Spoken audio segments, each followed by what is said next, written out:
Wash your face with coconut oil and baking soda 3 times a week, and this will happen in a month.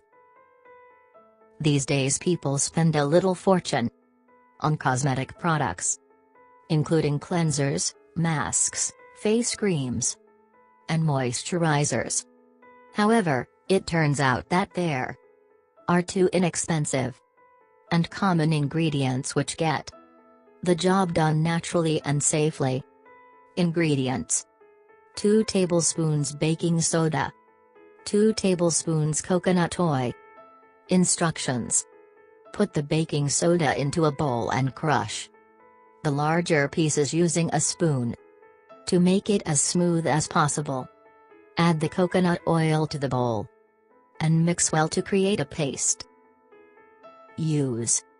Wash the face using circular motions.